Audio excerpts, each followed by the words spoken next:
Here. Perfect. I don't think we have any minutes to approve right now, but I anticipate we will. We did. I sent them out to you right before I left. It should be the edit to the July meeting. Yes. Okay. And then yes.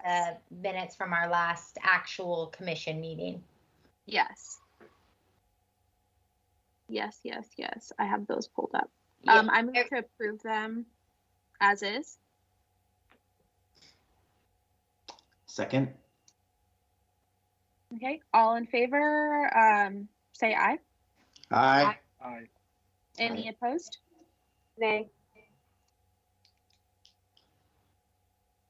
So we'll approve them as they are. Did you have anything in there that you wanted to see changed, Mary? I was curious because when we voted, I wanted to clarify, did we actually vote for an entire map? Because I know we voted for a particular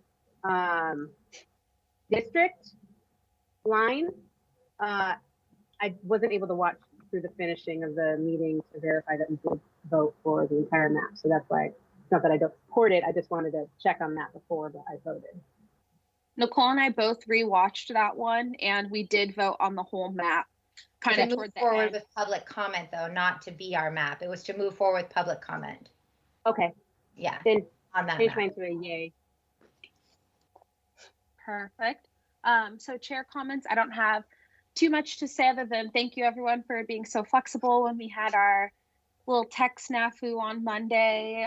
We tried our best to figure something out, and at the end of the day, just because of everything we're discussing, to me it was really, really important that we had this broadcast everywhere that we normally do.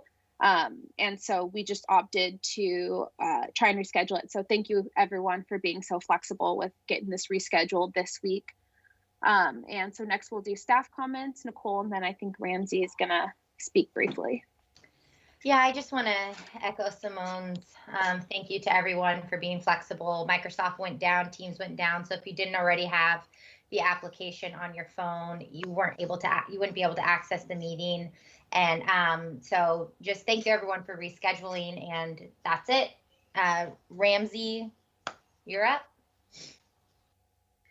Okay, so I was asked just to talk about the last two steps in the process here. And so these are generally based on RCW 29A 76 section 010, and requires that after you all adopt a plan, first within 10 days, but no longer, but at least 7 days, you got to put it out for public comment, hold a meeting within 10 days, and then 7 days worth of public comment comes back in. You all get a look at the map again. If based on that public comment, you have changes you want to make, then you need to provide another 7-day period for public comment. And if you don't make any more changes, then you'll vote on it to move it to the next stage. If you do make additional changes, you need to put it out for another 7 days of comment. Again, you don't have to hold new meetings again. You just have to hold that. The statute only requires one meeting within 10 days of when you first release it. Obviously, you guys had a lot more than that. And then, but eventually, you'll stop changing it because of public comment, and then it'll vote and it'll move on to the city council. In the final stage, the city council votes yay or nay on it.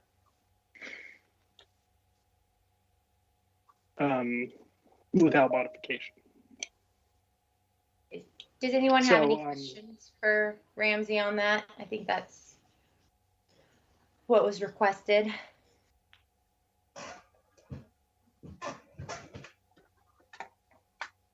So this is John. I'm sorry my camera's not working.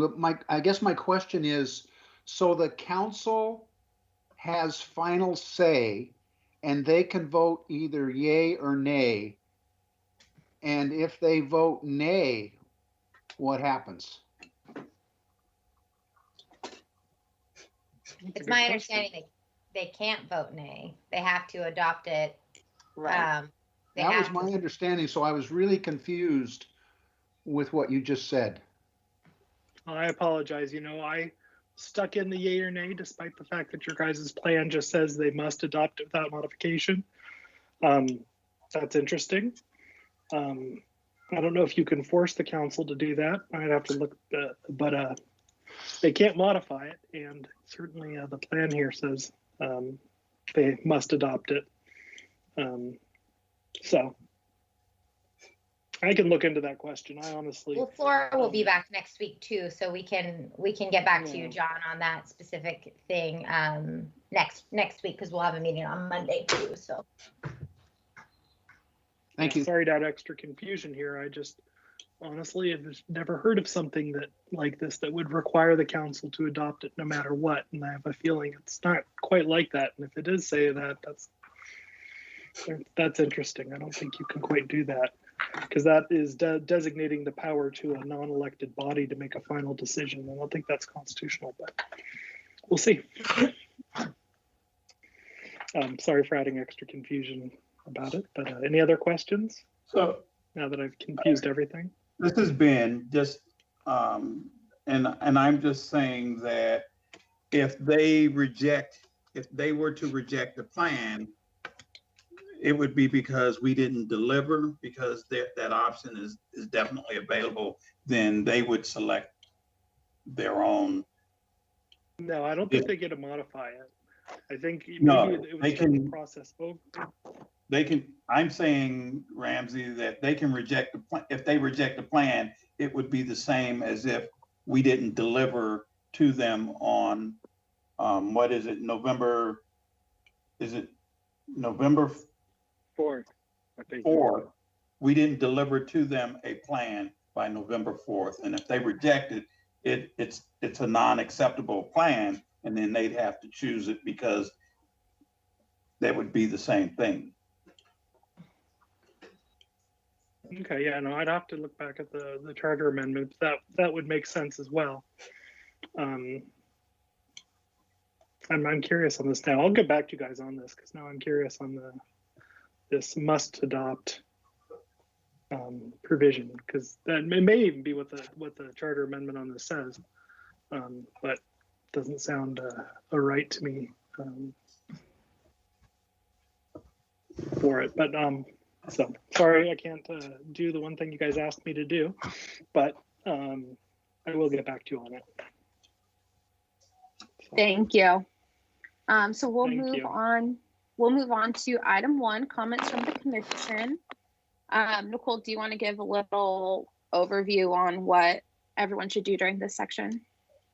Yeah, so like we talked about in our meeting 2 weeks ago now, each commissioner gets the opportunity to kind of give their debrief or feedback on the public comment process, what they heard, what they valued, whatever you want to say at this point. We're hoping this takes each of you, 3 to 5 minutes to go through, but do make sure that you say everything that you need to say. Once that's concluded, then Tony will give his presentation and a few recommendations based on what he heard, and then we'll answer questions from the commission and go into conversation from that. So Simone, I think, is going to call down the list, and we'll get started. Is there any questions, or do you guys need anything from me before we begin this part of the agenda? Great. I'm really looking forward to hearing what everyone has to say. Simone, are you going to kick us off? I think I'll start, and then I'll have Chris go second, and then I'll go down alphabetically. So I just want to start with that. We received a lot of really great feedback, and I want to thank everyone in the community that took time to join us for the meetings. I think it was really great that we did get the responses that we did, and we did get them from neighborhoods that we might not see as much feedback from. So I think that that's really great. My notes are all just crazy. I want to thank Nicole and Tony and Flora for jumping in and answering a lot of questions that the community had. I thought that the way that we did the community meeting really worked well. I felt like people who had questions were able to walk away with more information that helped them understand why we decided to do what we did. My overall impression is that there is significant community support for making a change to the map, doing that east-west split and not having Northwest and Delta in the same district. We did receive some support in favor of A8. So I think you know, it's not like it was totally opposed by the community to do that, but we did receive an overwhelming amount that was in support of making that change. We did receive some good general critiques of our process, which I think will be good for future commissions to consider, but it's not really anything that we can really act on at this point. I think that it's important to remember that while we did have about 32 people speak, it might not seem a lot in comparison to like the entire city, but for those of us that have done a lot of community outreach, I would say 32 is pretty significant. And to me, that would be significant enough to warrant some kind of changes. And then my last item, I thought it was really great too that we received a lot of our feedback from the people that would be most greatly impacted by the changes that we might implement. So I think those were my main few things. So I'll turn it over to Chris.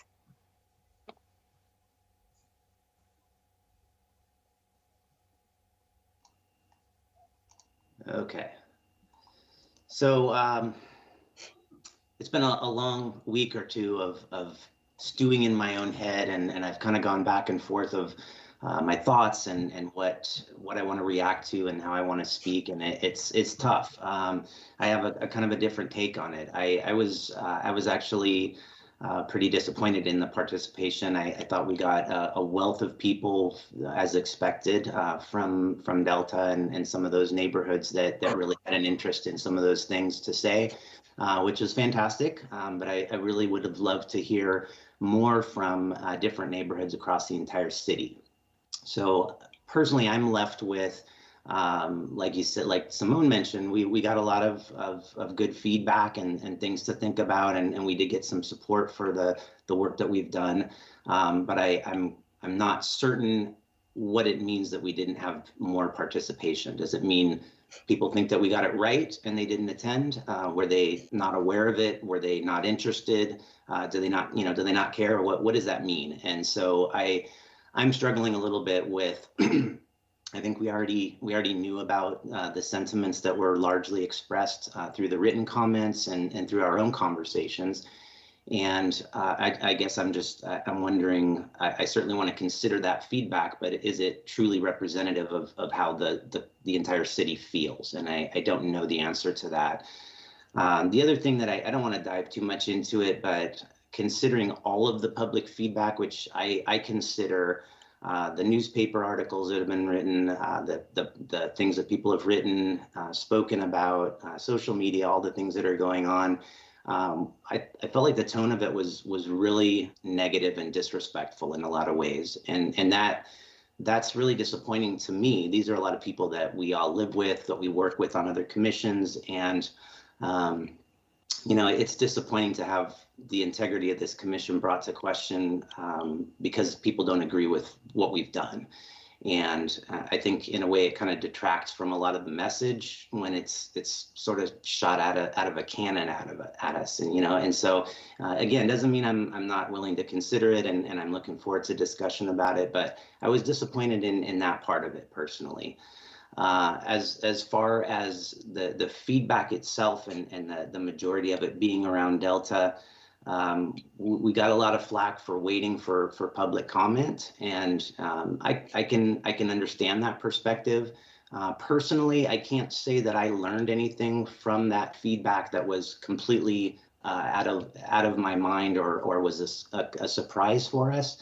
I think we were aware of those concerns. We considered that plan. We discussed it many times. We voted on it, and again, not to say that it wasn't valuable feedback, but it wasn't, having delayed that, I didn't feel like was a significant hit to our process. And so I feel like we didn't necessarily miss on that. But again, I understand people's perspective on that.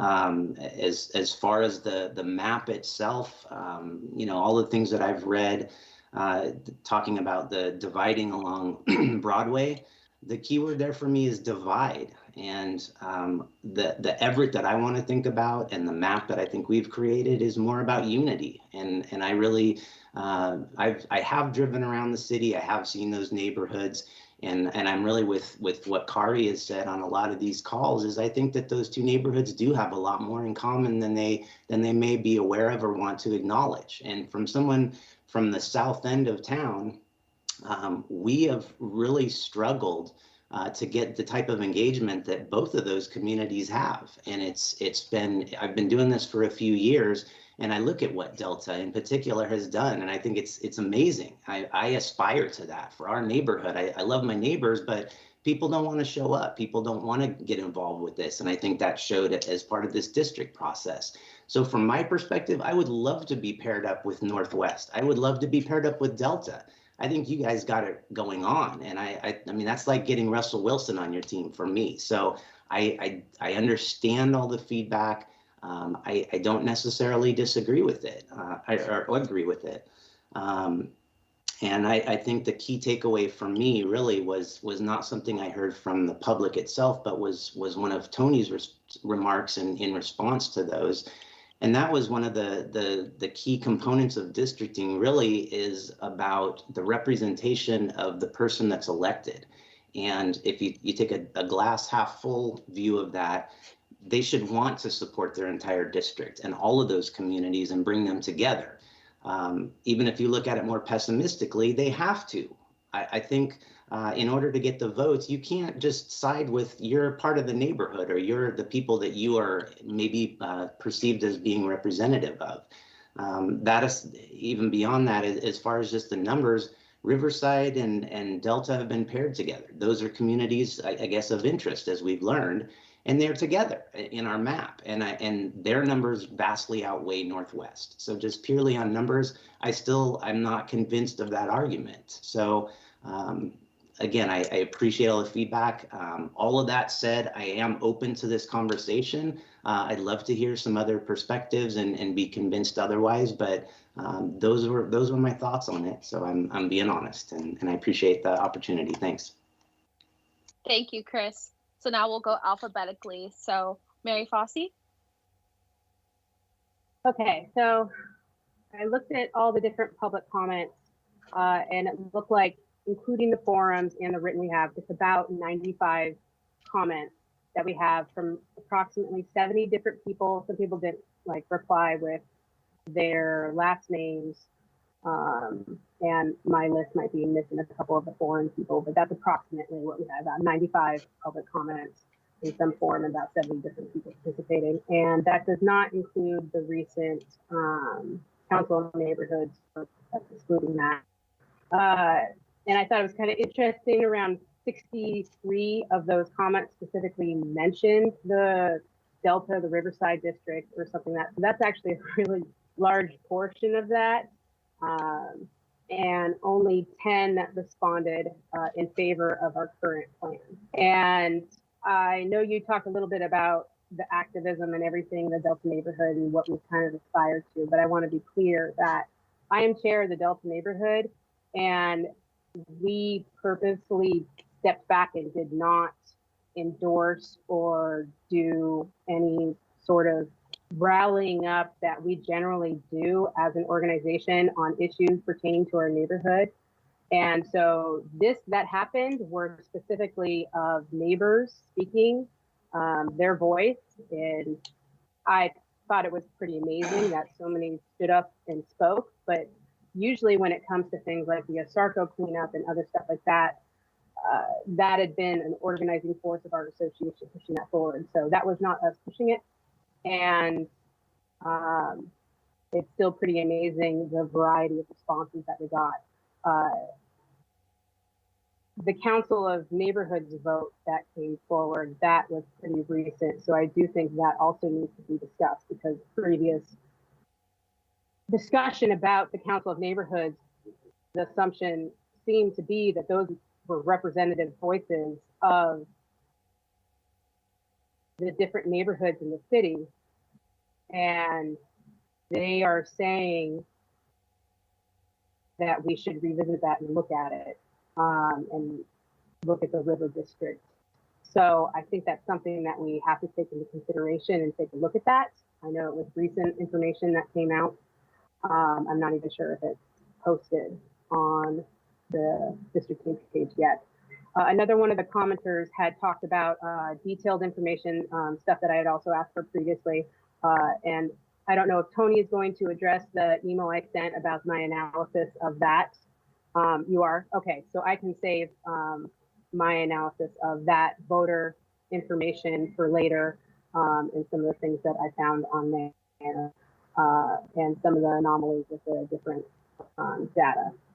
And I think tonight, beyond that, I mean, I've found the feedback from the public regarding preserving communities of interest actually to be especially convincing.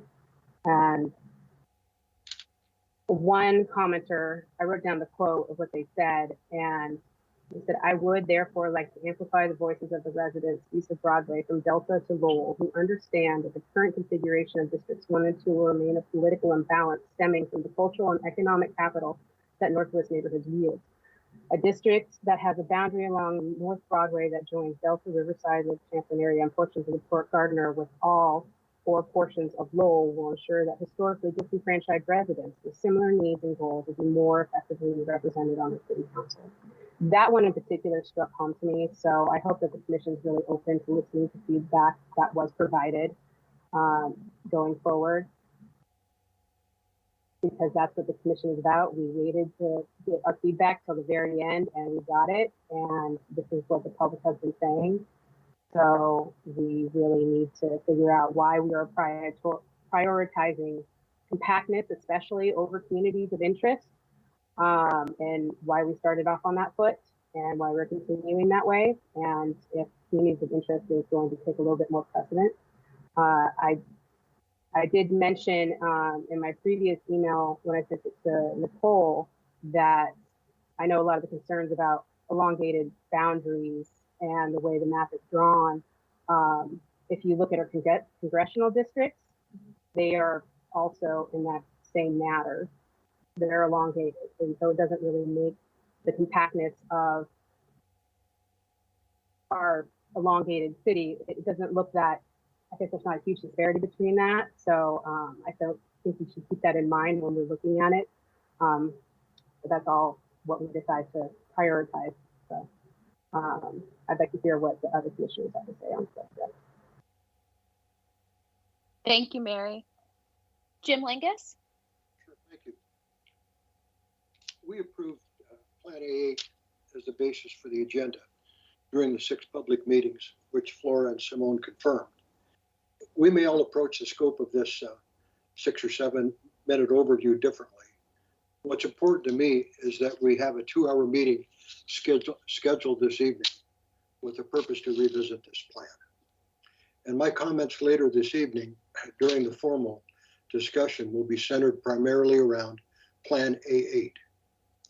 And I would like to take this time to share my personal thoughts about my responsibility as a commissioner. When I accepted this appointment, I came into this with an open mind.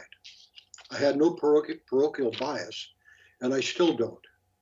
I wanted to approach this from the standpoint and the purpose of what is right for the city, and with my attention to all of Everett's neighborhoods. Like many of you, I've taken this pretty seriously. You know, I've read for a second time every communication that was sent to us, and I listened to what was said during the public meetings.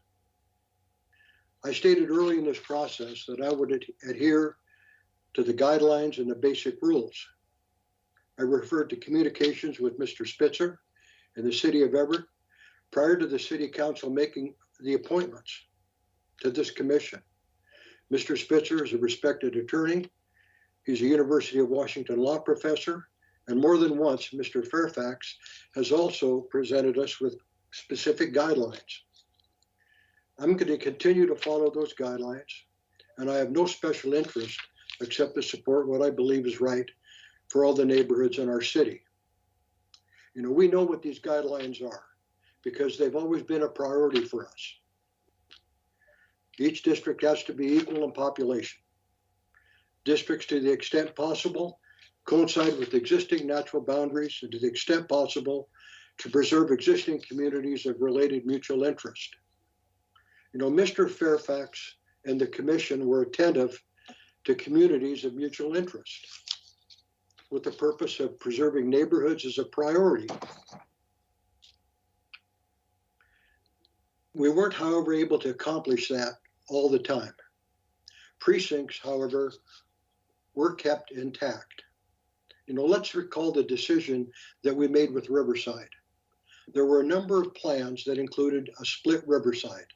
I believe there was at least 4, and I remember the numbers of those because I wanted to confirm that I had that correct. And we deliberated for a couple of meetings and determined that Riverside should be kept intact and that Delta and Riverside must remain whole. And I believe the purpose that we had in mind was to assure that there would be a larger voice from those neighborhoods. Each district must contain geographically contiguous area. Each district must be as compact as possible, and that doesn't refer to small. For example, a circle could be considered compact. In a regular shape like a snake or a star would not be considered compact. And in extremely elongated shapes are not compact. The compact district requirements are one factor to prevent gerrymandering. We received a number of emails or letters from citizens. And I recognize that there was an effort by individuals to communicate with certain neighborhoods and encouraging citizens to provide comments and get involved. And I want to acknowledge that this effort and participation by the citizens, it was good to see. I believe all of the citizens who participated were well-intentioned and care about their neighborhood. Personally, I would like to see us approve this first districting plan for the city of Everett, first one we've ever had, and establish a foundation that districting was based on sound principles and guidelines and not biased in any way. A plan that may not be perfect because we have certain constraints, but establishes an infrastructure that people can have confidence in because it was based on reliable and thorough analysis, review, and decision-making, and with the guidance of having an experienced district master. We received and heard comments from neighborhoods, more from Delta and Riverside, and we also received comments from other neighborhoods on Plan A8. And they had comments and questions regarding certain aspects. Northwest, Lowell, Port Gardner, Lowell, Westmont Casino, Glacier View, Bayside, Madison, and Madison View Ridge. When we begin formal discussions later this evening, my focus is going to remain on Plan A8. And in closing, I want to go back a few days and thank Nicole and her interns for making sure that we were able to have the reliability of all of the information that they provided and assuring that we received all of the citizens' comments. And Nicole and Simone Tarver, who facilitated the meetings, and I thought they provided and coordinated the discussions in a very professional way, in an effective manner. And I thought Mr. Fairfax did a real nice job in his presentations for the considerable public, for everyone to view if they would have liked, and particularly at the 6 meetings. And Mr. Fairfax has provided us with a ton of information. And we've relied on that, and we need to thank you very much, Mr. Fairfax. So those are my comments. I look forward to visiting later this evening when we get into the discussion. And it's clear that my decisions are going to be based on basic rules and guidelines, and that I'm going to act with respect to what I believe is what's right for the entire city and our neighborhoods. Thank you very much. Thank you, Jim. Ethel McNeal?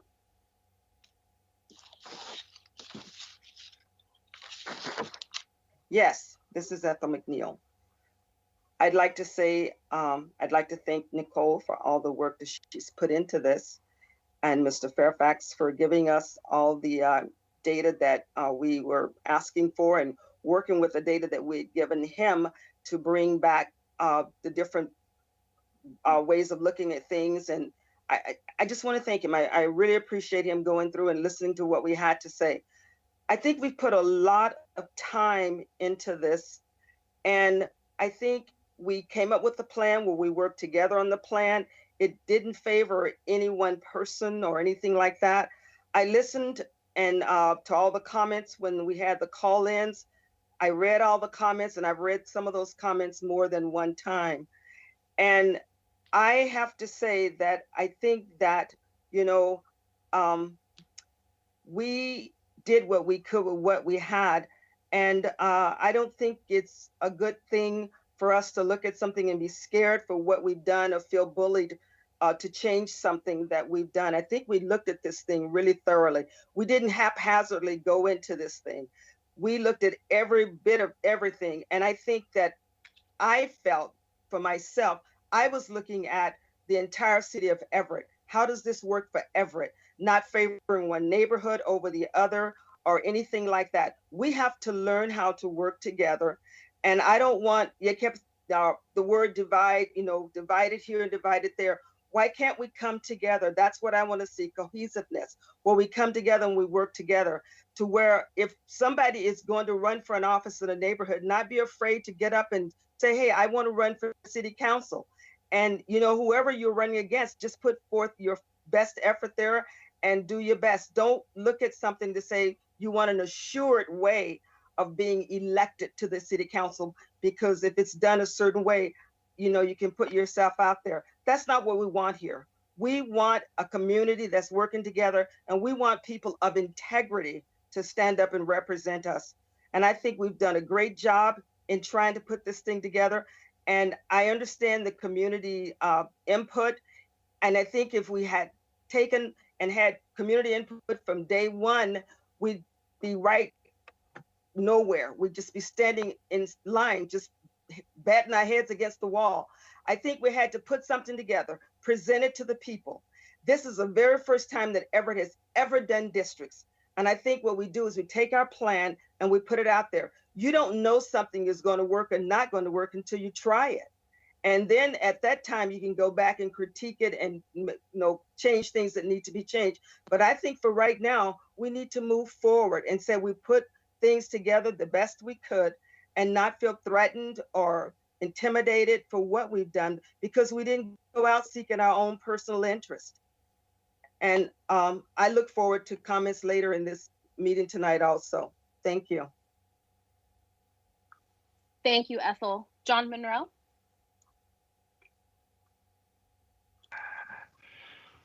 When we were appointed to serve on the Districting Commission, we were charged with the responsibility for identifying a districting solution of representation that would meet the established criteria for the city, not just the unique needs of the neighborhood we happen to live in. A balanced districting solution for all of Everett. When you thoroughly review and understand the criteria, I believe we have done that with Map A8. But rather than talk about why Map A8 is the most responsive solution for the city, I would like to address why the alternative east-west or Riverside map is not. As noted by a member of the Everett Districts Now group in his comments to the commission, the alternate map would, and I quote, result in a districting plan that is not compact and that objectively appears to have been gerrymandered, unquote.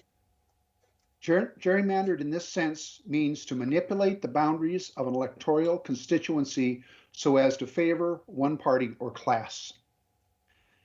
As contained in the districting document that Tony provided us, the geographic dispersion and irregularity of the district boundaries have been scrutinized by the courts. The term used for this is called compactness. The courts have ruled that shapes of circles and squares would be considered extremely geographically compact. However, additionally, they have said, and we've noted, most districts have some imperfections or irregularities in their shapes. Nonetheless, the more bizarre the district shapes, the less likely they are to be considered as compact. I would now like to take you on a driving tour of the west, east, west, or Riverside district. You start at the northernmost point of Everett on Broadway, heading south. Right on Hewitt, heading west. Left on Oaks, heading south. Left on Pacific, heading east. Right on Lombard, heading south. Right on 33rd, heading west. Left on Rucker, heading south. Left on 52nd, heading east. Right on Broadway, heading south. Right on 61st, heading west. Left on Commercial, heading south. Left on Lexington, heading west. Right on Wetmore, heading north. Left on Beverly Road, heading south. Left on Madison, heading east. Right on Cascade Loop, heading south. Continuing to the end point, the southern boundary of the Valley View neighborhood, a little over 7 miles from where we started. I would defy anybody to call this compact.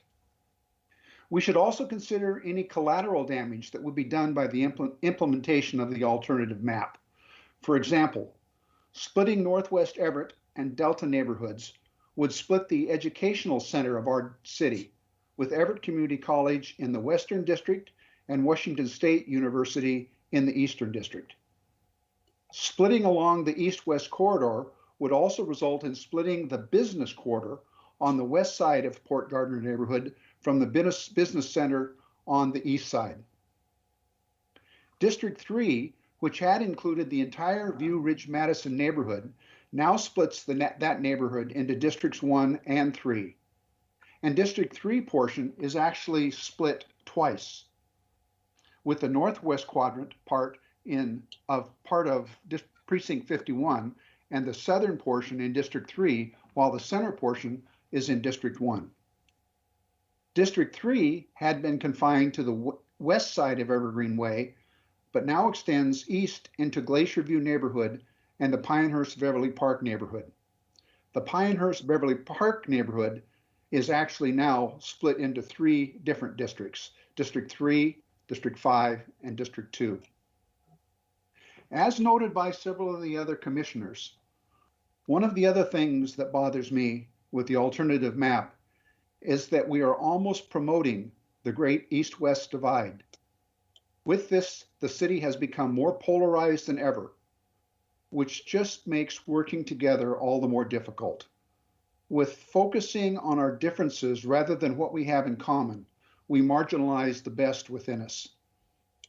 I continue to believe that A8, as presented, is the right solution for the city of Everett and is the only plan that meets the established criteria. Thank you for giving me the opportunity. Thank you, John. Kari Kwas? Okay. Throughout this process, I have done my best to listen to my own convictions, my commissioner colleagues, city staff, friends, and family, and by reading and hearing the public comments presented to our body. I have heard some confusion related to the process and it not being the way people expected. I have heard targeted frustration at the northwest area of the city. I have heard many complaints lodged at the city of Everett and its leadership over neglect, supposed ignorance of issues, and disparities of services provided. I have heard reasoned logic about how we were supposed to determine the 5 districts. I have heard the need for more engagement, listening, and participation. First and foremost, I am sorry that this process has angered some residents who were told how it may go and that it didn't go the way that they wanted. I am sorry that over the life of this city, the power referenced in so many letters and comments was not more equally dispersed. I am sorry that Everett is such a weirdly shaped city and that biases exist between north and south and east and west. I am sorry that this process isn't happening 2 years from now when we'd have a new and updated and complete set of data from the 2020 census. As we move through this process and now have finally reached the end deliberations, I do not believe that this group of humans were acting for the benefit of the power structure. In fact, one of our first decisions was to not accommodate the locations of the existing city council members. In addition, I think as a disappearing task force that will blend back into the districts we create, we are a thoughtful body of Everett citizens who have read the data, carefully analyzed it, and listened to feedback, some supportive, mostly critical. I do not anticipate that in whichever way the map is finalized, that everyone will be happy or that change will be immediate. I ask for the public's patience with this process and for their cooperation with their new district's residents. New lines are being drawn in a time when the city wishes for one Everett. And realistically, that's how I came to the conclusion of this final draft map, A8. It was not our job to promise representation or provide easy access to winning elections. It was to divide the city in a regulated way with the communities of interest in mind.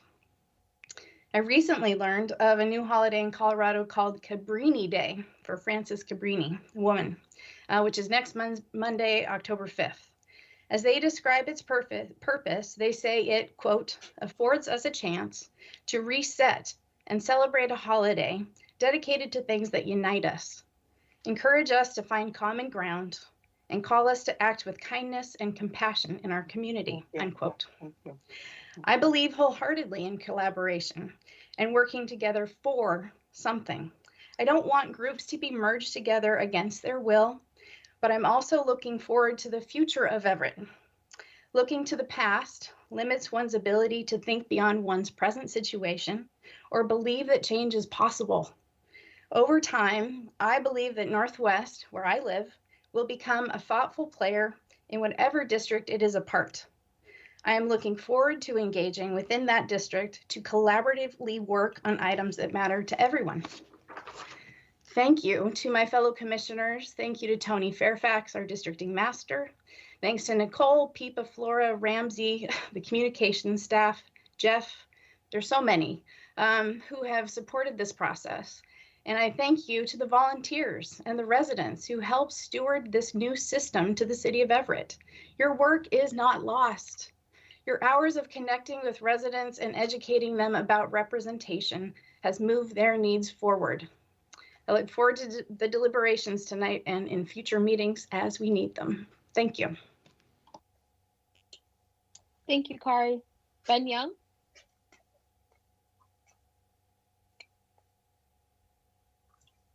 I always seem to think that you're going to call Julius before you call me. Sometimes I remember the alphabet and sometimes I don't. Today is one of those days. Okay. Okay. So I do want to start off by saying, yes, I am proud of the commission and the way that they came together. I do also want to point out that I came in with a set of biases of my own and knew that there were going to be at least 3 or 4 members of this commission that I was not going to get along with. I'm not sure whether or not I get along with them now, but I do agree that what the end product is one that I feel very comfortable with. I want to make sure that everyone knows, if they didn't know by now, that I was a part of the Everett Districting Committee over a year and a half ago. And I too saw the map, and I'm kind of really surprised at some of the comments that came as a result, because many of the members of the Everett Districting Committee that is outside of this body or outside of this process lined up with the trying to split Everett down the middle with the east-west.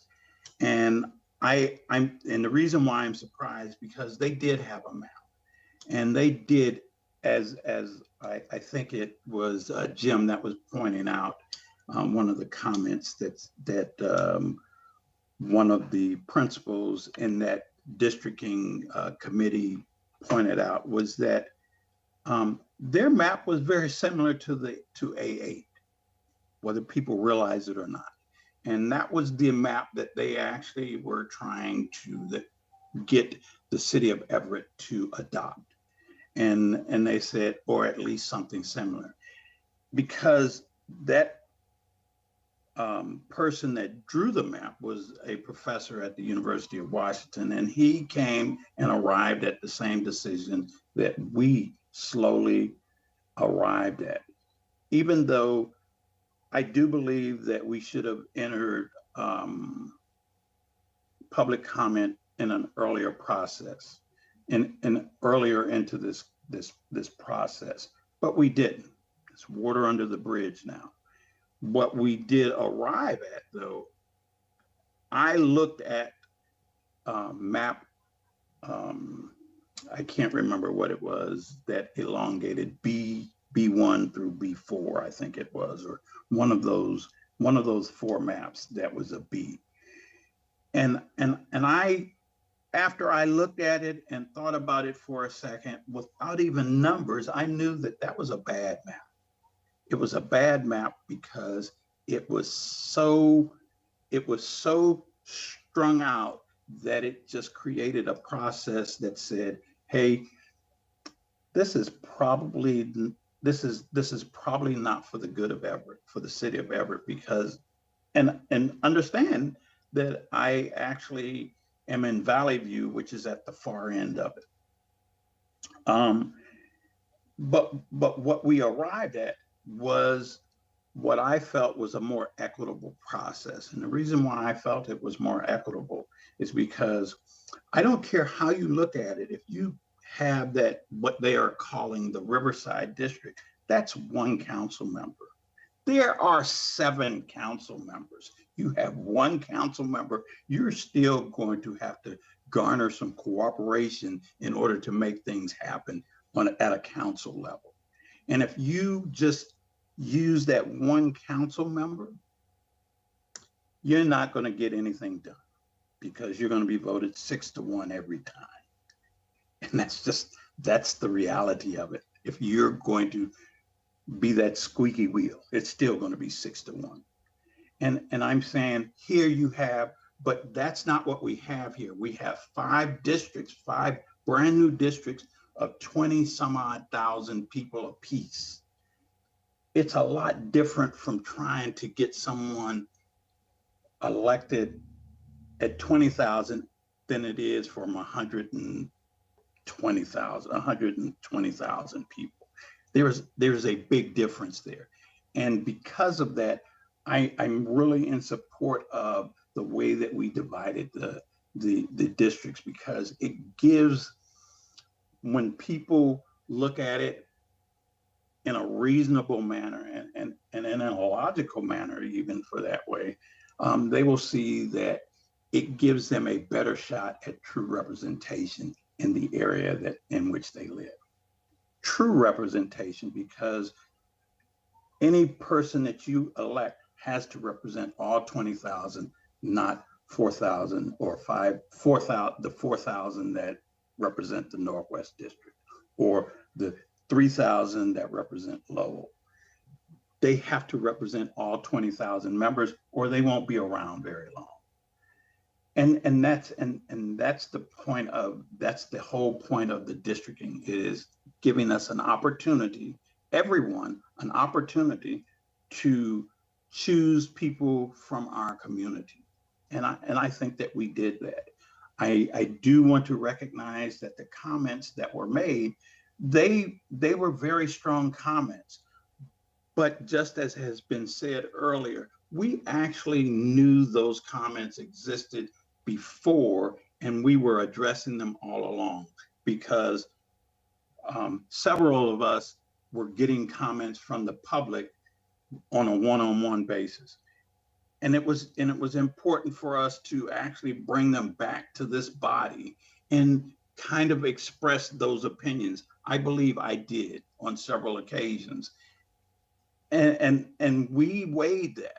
And over the weight of that, I'm comfortable with A8 and moving forward.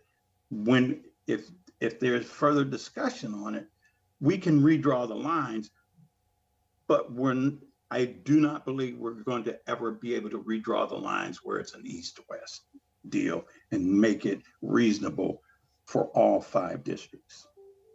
And that's my position on the comments there.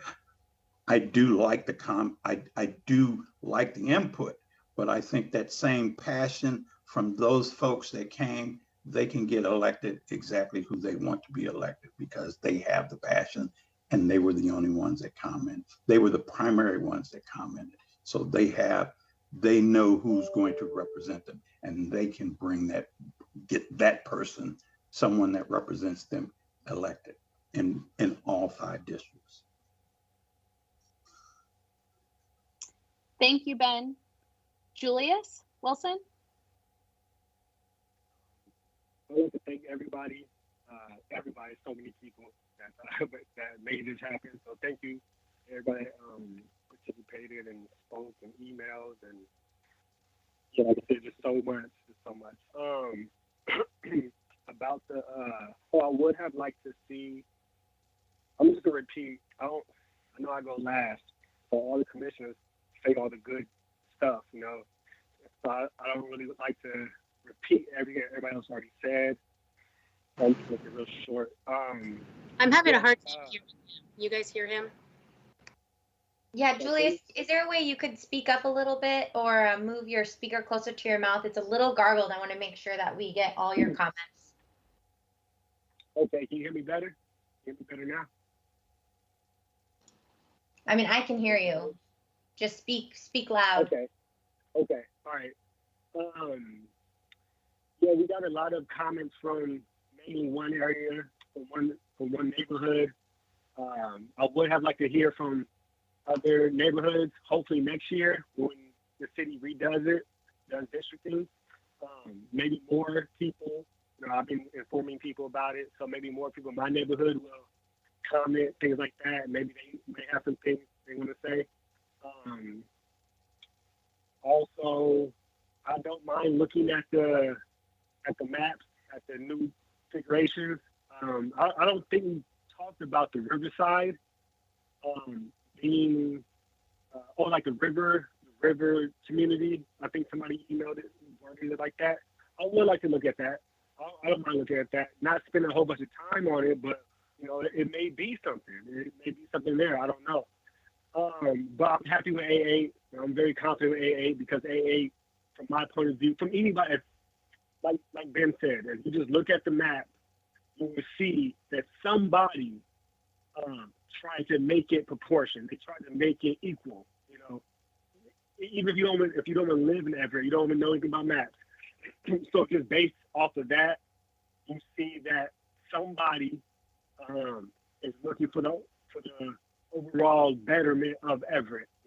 Not just splitting it right down the middle, because then there'll be only 2 sides. So if I were to look at a map split down the middle, I would obviously look at it being divided, being it separate. I'm wondering, like, why there's this line right here? Is there a wall right there? If I follow this map, will I run into a wall, or a gate?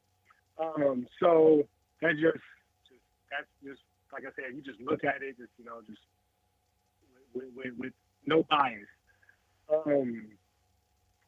I'm going to follow the districting next year very closely if I'm not on it or whatnot. I don't know yet.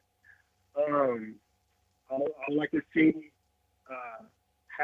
how they handle it, how those people handle it, because I kind of feel, my personal opinion, I kind of feel like one neighborhood is trying to bully or strong arm this body of people.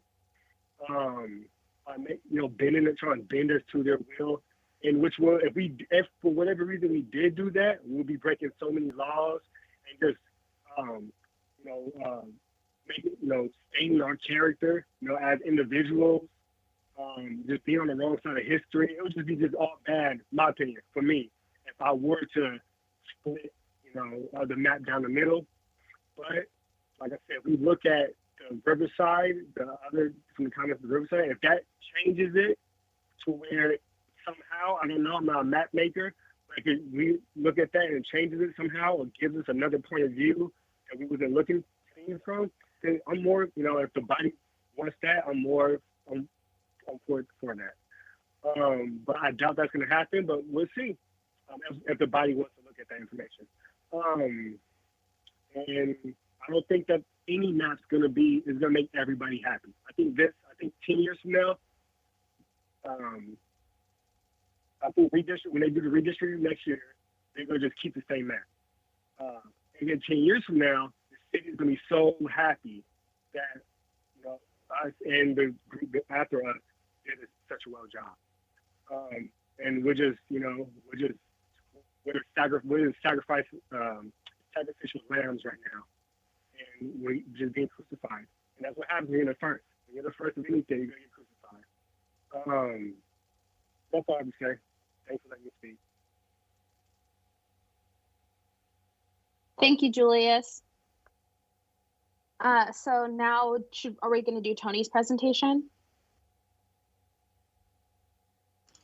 Yeah, we'll move on to Tony's comments, and then we'll get into deliberation. And thank you everyone for thanking staff and thanking me. That's really nice. We have put in a lot of hours, and you guys really have too. And I really, more than anything, this is the first commission I've ever managed, and I really appreciate everyone's leadership, flexibility, and everyone always showing up.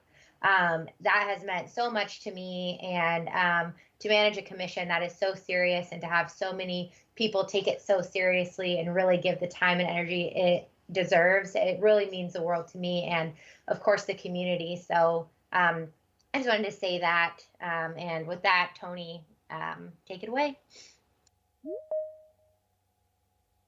Thanks, Ms. Webb. I first wanted to go over, a couple of questions, or a few questions, let's say, that some of the commissioners had, and I thought it would be best to answer these questions with everybody instead of just address them only. And then the second part, I have some analysis that I did that came from the comments, the public comments, or in questions. And so I have some analysis to show you from those. And so first, I'm just going to go down, I'm just going to read the questions from the commissioner and give you my answer. And the first question is, how did it go? And I guess for me, related to any expectation that you might have had, any expectation that I would have had, did have. And did anything surprise you? And no, I thought it went fairly well, and nothing that was said really surprised me. Second question, how did the attendance and participation compare to other similarly sized cities you've worked with? And so first, I've worked mostly with organizations when developing the plans, and they submitted the plans to the city or the council. The closest effort to this was years ago when I was one half of an expert masters team to develop the city of Miami, Florida's first districting plan. And so they were moving from an at-large system to a districting plan similar to Everett. However, it was a little different. The city was compelled to develop the plan from a court case, and they also didn't have a redistricting commission. So we worked with the city council. And in that, I recall that the public was more engaged at that time, but I think it was because of the court case and the situation around that. In this case, I feel that the attendance was a bit low, but my recollection of comments throughout the years of people who I've talked to, people who actually mentioned the plan that was submitted from individuals and organizations, the attendance of those presentations to the city was that unless there was an organized local effort, the attendance was usually a little sparse. So this may not be unusual. Also, being familiar with city council attendance in my area, this is anecdotal, but unless there's a major problem, then attendance is usually small as well. In addition, we have to realize that we're working with a new paradigm and when it comes to the Zoom public meeting. So that could have another aspect or be another factor. That said, if the low attendance is a true measurement, then it could be that the overall citizens of Everett do not see a major problem with the plan. Third, how would you summarize the general tone and feedback, and would you characterize it as typical? And I thought the general tone was expected. I didn't think it was that bad. Now, I haven't, I don't know what occurs on Facebook or social media, but the general tone of the public was very respectful. I didn't see or hear anybody really get very angry or ugly. I think it was them showing their concern. So I thought it was really expected. Do you feel the overall process suffered because of our decision to delay accepting public input? Well, I mean, first, I think that obtaining public input is always better sooner than later, but you have to have something to present. You just can't start off from scratch and do it. So you have to have something to present, or most likely you'll end up with something unproductive because questions will come out of everywhere. And so you have to have something to show, something to say. And this is because the citizens just aren't familiar at that particular moment in the beginning. They actually learn, just like I believe you all learned, over the months of actually developing the plan. And so a good little lead time for that education to pick up is always good. That said, I believe that regardless of whether it was a little sooner or later, I believe the commission would have been exposed to the same data and the same information and would have likely come to the same conclusion, and that's a Plan 8 configuration or something very, very similar. Next question. Are there any other aspects that you think we could have done differently in retrospect to have made it smoother or beneficial? And overall, no. First, I think we have to go back and remember the coronavirus put a big hitch in this process. Remembering originally we were going to go to the neighborhood council fairly early and present initial plans, or maybe even discuss the core areas. But when the virus hit, all of those plans changed. And so hindsight is 2020. If we'd known the magnitude of the virus and what was about to come, then maybe we could have done something and shifted something different. But that's truly hindsight. And so I don't think that anything would have changed or changed significantly. And now I have a set of questions that are a little longer. And so I'm gonna read them. But just bear with me as I read them. And so first, this pertains to population versus voter turnout. And so some of this is actually statements as well as questions. So some have misinterpreted population totals and directly correlated them as voting power. And I've heard other comments that have stated that Delta has more people, so their candidates could easily compete with Northwest, especially if people would just turn out to vote or if they received help registering votes. These arguments ignore the historic class and wealth divides along the makeup of Delta, which is comprised of a lot of people ineligible to vote, immigrants, children, Marshallese, who lack voting rights, or communities with lack of accessibility, high poverty, care homes, diverse language, etc. Northwest voter turnout in 2018 is nearly equal to Delta's total registered voters. And Delta's percentage of voter turnout to their population is an abysmal 23.7%, based upon 2018 turnout data from Tony. If you exclude the potential Navy precinct 11, and see the explanation below, we're going to address that. And that's me talking. Northwest percentage of voter turnout of their total population is 70.4%. I've done excessive outreach in the Delta neighborhood, and can personally attest to the difficulties of canvassing high poverty areas with high minority population that speak a variety of languages. While I love how Delta is rich in diversity, candidates rarely canvass here because it is difficult. and is not nearly as efficient as canvassing a few blocks on the west side, where you have stable, consistent voter block that has much greater amount of registered voters per capita.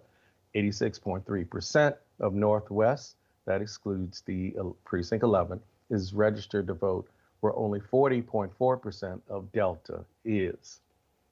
And so my response to that is that I agree, definitely, that some people confuse total population with voter turnout.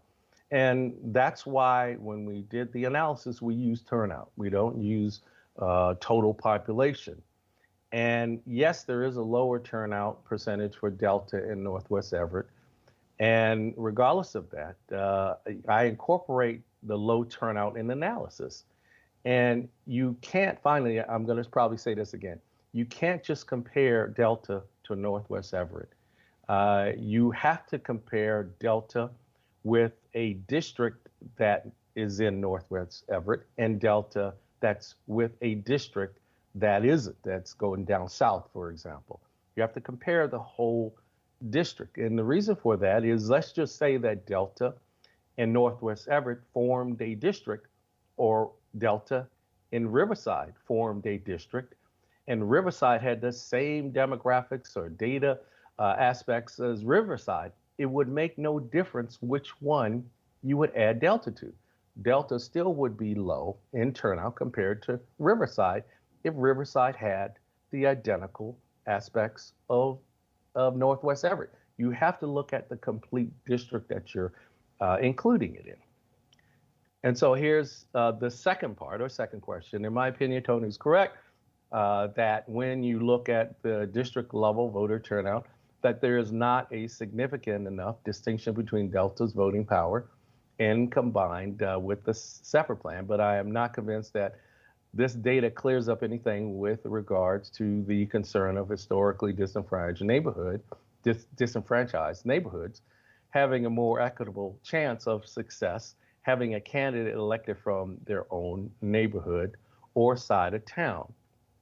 And then the other notes and questions: Precinct 11 in Northwest has an unusual large population, 2 or 3 times the size of Northwest precincts, with a low voter registration level that is unlike the rest of Northwest neighborhood by considerable amount, 31% versus 61 to 93%. This is a large amount of unregistered residents, perhaps includes temporary Navy residents, and this should this data be taken into consideration with regards to the district population.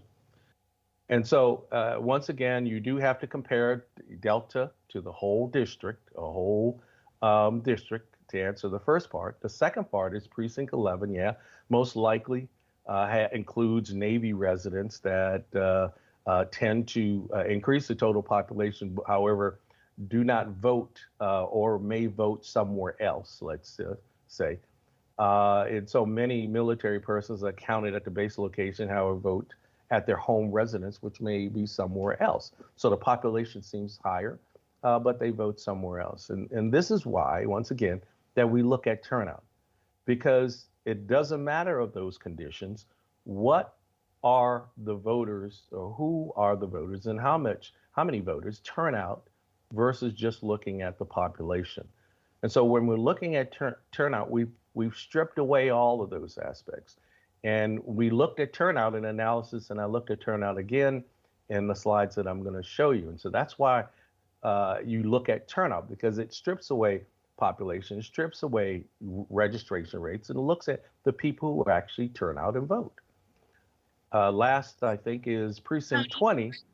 That was a question for me, and I was talking with district population deviation. That didn't have anything to do with voter turnout. Oh, okay. I had agreed with you previously on your assessment, and that's what the point of saying that data was that I was agreeing with you on looking at the whole entire district, and that's why I stated that in there. My question on Precinct 11, and that specific data was, should we take that into consideration with regard to the district population deviation? Excellent. Okay, I misread that. And that can be taken in consideration. Let me just tell you that in the city of Norfolk, there is a Navy base, and Norfolk Navy base happens to be, I think, one of the largest in the world. And there is a census block that has 20,000 people in it. And that's because that's where they placed all of the Navy persons in there. Now, Norfolk may make a decision, and they don't, to remove that. They could remove that because many of those individuals don't vote in this particular area. They reside somewhere else and they vote else. But Norfolk doesn't do that, but they could under that situation. Under this situation, I think it is not significant enough to warrant trying to either remove that population or trying to determine some other way of statistically figure out how many actually are voters in that particular area or population, that particular area that are registered voters in there to be included. That it's not significant enough. If we had, like you said, like I said before, tens of thousands, then a case could be made. Let's remove that population because it skews the results. But in this particular case, I don't think that the population is sizable. I think it's 2,000 and some, let's say. And there are other precincts that are close to that. And so it's not that it's a excessively populated precinct. So I would say, no, in this particular case, let's not go through the trouble of doing that. Glad you got me on the right track on that. And so let's see. And so I basically answered that question. So last one really is precinct 20. And Eastport Gardner has unusually low voter turnout rate versus the total population, 18.9%. And as well-populated precinct. Is there an explanation of that? And it's not clear why precinct 20 has a low turnout rate. However, it may have something to do with its low medium household income. It's 37,000 versus 40,000 to 80,000 in the other precincts in Port Gardner. So it's lower income. There's also a higher rent percentage, really high. It's 86.7. And of course, all of this is estimated data using the enrichment system. So you're talking about a very high rent percentage. It's even higher than ones in Delta. And so, unfortunately, socioeconomic attributes like these, unfortunately, reflect areas that have low voter turnout and low voter registration. So, most likely, that's the reason why. And so, the next was, I believe I also had a request for to go over the sort of, I guess, legal criteria. And I think Commissioner Langus already did that, I believe, but I will go through and I'll bring up that slide that I can share my screen. Hey, Tony, since we did cover a lot of that, do you want to maybe give an abridged version, just since we kind of covered a lot of that? Okay, good. I think that's excellent. Let me and just while you're doing that, Tony, so I did get a message back from Ramsey during our meeting today, and he said the charter is very clear and it says the council must adopt the plan. Sorry about any confusion I may have caused. So while we're on the topic of legal matters, there's something else for you guys to put in your banks. Excellent. That's excellent. And so I thought I'd go through those criteria that we actually are working under. And let me see if I can quickly go through them. I can completely agree. I think we've gone through most. The equal population, where courts have ruled that the district populations have to be equally populated and within the districts, within a deviation, and they've ruled that 10% is an acceptable deviation from the ideal population size. And I have this on automatic, so it's actually going to continue to scroll. I forgot about that. And so we're at 8.2. We're within that 10%. Reasonably compact, and as the commissioner mentioned, it has to do with irregularly shaped district and Um, um, and there are compact measurements that are used, and we use 3 measurements.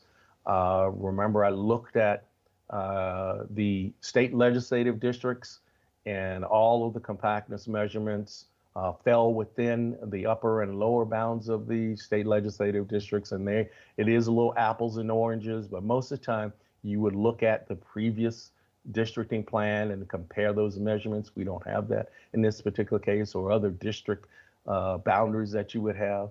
Contiguous, we know it's all contiguous except for, their island, I believe, it's Jet Island, I believe, and then the extension, the Chaplain over to the east, coincide with natural boundaries. And most of this is if it's a creek or water, or in many cases, an infrastructure like a major highway. In those cases, in some cases, we observed that. We did it with the Evergreen Way by not crossing over that. We thought about doing that one time with District 5. The Bowen Freeway, we also looked at potentially crossing over. We decided we're not going to cross over that, use that as a boundary layer. So we coincided with natural boundaries, at least a couple areas. Communities of interest, of course, the number one was were neighborhoods. We attempted to actually keep those whole as best as possible. There were some split precincts and neighborhoods, so we couldn't do that in all the cases. When we did split, we attempted to try, for example, like that Bayside Precinct 18, we attempted to try to make sure that they matched socioeconomically with the precincts we were matching with, or blending with, if you will, or adding to.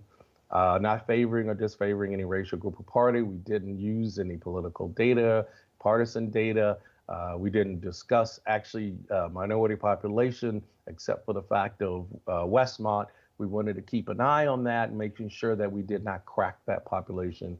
That was probably the only area in the city that we would crack, potentially crack population.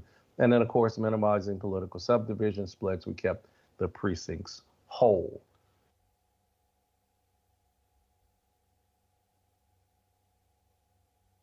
Now, let me switch, if you will, to, if I can share my screen, if I can go to that particular, unfortunately, you're looking at 1 million. Why does it have? It's not allowing me to select the bottom area, so I have to go through all of this. There we go. And let me go over the analysis that I looked at. And so one of the things what I did was I looked back and went through comments, contemplated on the comments that were provided by the public. And so far as the plan development, they came into 3 different categories. There was one category that talked about the Delta in Northwest Everett that we've already talked about. But also there's a second part of that. There was also talk of an east-west divide.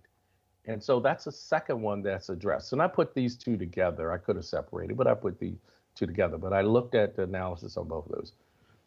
The second one had to do with, there was a couple comments on District 2, looking at the neighborhoods and whether they were sort of disparate neighborhoods and they didn't match, if you will. And so I looked at that. And then third was a comment on, did we consider population growth? Did we consider where areas were growing? And so I looked at that briefly insofar as we could. And so first, the analysis of voter turnout in Delta, Northwest, and Everett District. And we've done this before. We've looked at that. But what I did was I went back and actually looked at it with the actual district of Plan A8. At that time, we did the analysis was off of a sample district that looked at and was very similar to Plan A8, but it wasn't Plan A8. It was actually a precinct or 2 different. And so I looked at the district configuration that we have now, the combined district. And then I looked at another separate district. And what I did was I tried to look at through the lens of, okay, this district is something that I would propose to you all as a district to separate, and not just a sample district. And then all the others, 3, 4, and 5, will remain the same. So that was one of the criteria, tried to remain the same, only change District 1 and 2. And so the analysis still revealed that there's not a significant voter turnout difference between the Delta Northwest Everett combination and the Delta areas going down south to Lowell. And so here are the two districts. And so this is the Plan A8 district, and this is this separate district that I looked at. And so I looked at a district that once again, I said that I would be able to propose to you all. And so I tried to keep neighborhoods whole,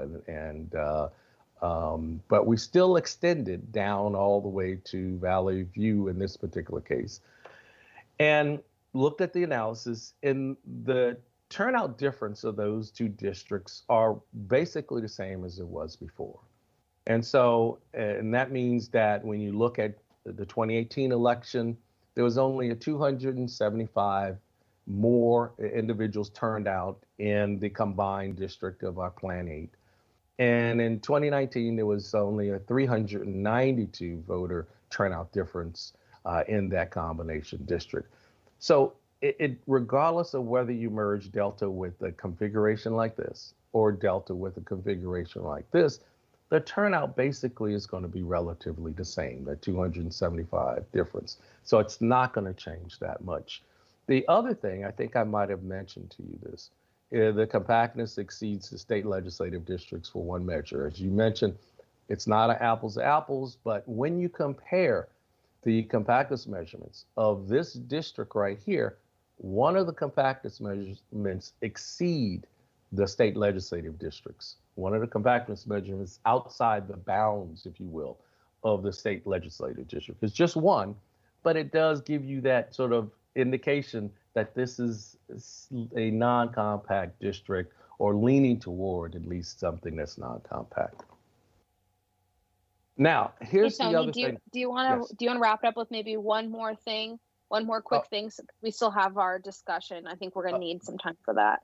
Okay. So the question is whether, well, let me finish this next one because it's addressed, and then we can stop and then maybe use the other one, because this is the part 2. So the other aspect that I heard, which was the east-west aspect of the District 1. And so what I did was I looked at the voter turnout for the west side of Broadway and then of the east side, which of course the west side being the Northwest Everett, I'll show it to you, and Bayside, and the east side being Delta and Riverside. And I looked at the precinct turnout and the voter turnout. And in 2018, the turnout is actually higher on the east side for about 54 votes. And that means that, just hypothetically, if you had one candidate run on the east side and everyone on the east side voted for that candidate, one candidate run on the northwest side and everyone voted for that candidate, the one on the east side would win. When we go to 2019, it flips. So the west side is ahead by 231 votes. And so what this tells me is that this is probably a fairly balanced district, meaning that if we look at it from an east-west point of view, it's fairly equal. And again, we're looking at turnout. We're not looking at total population. We're looking at turnout, these individuals that have already turned out. The second thing, and I kind of alluded to this, and I'll close with this. The second thing, in some analysis, I've done some brief analysis of the growth. And Northwest Everett is the lowest, or had rather, the lowest population growth from 2010 to 2020, estimated data. As a matter of fact, in the data, it actually lost population. And Riverside, on the other hand, was close up in the top 3 or 4 in growth. Delta was low, but it was in the bottom, say 5, let's say, position. Bayside was fairly high in the top 2 or 3. But what this gives me is that in a few years, that difference in population and turnout will rise as well on the east side, where the turnout for the east side will most likely be greater on the east side in both the on-year and off-year elections in this District 1. And so I'll stop there. Thank you, Tony. I think that was some really good clarifying information for us to have before we move into our map discussion. So we'll move on into that. Does anyone want to kick off the discussion? I feel like I've kicked it off before.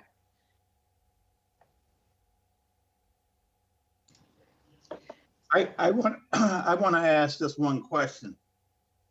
Is it possible, before we even get into the discussion, because at this point, I don't believe anybody's opinion is going to be swayed one way or the other.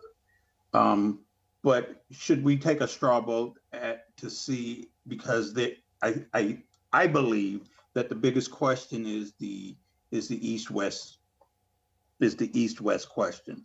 Is there, should we take a straw vote to see if there is enough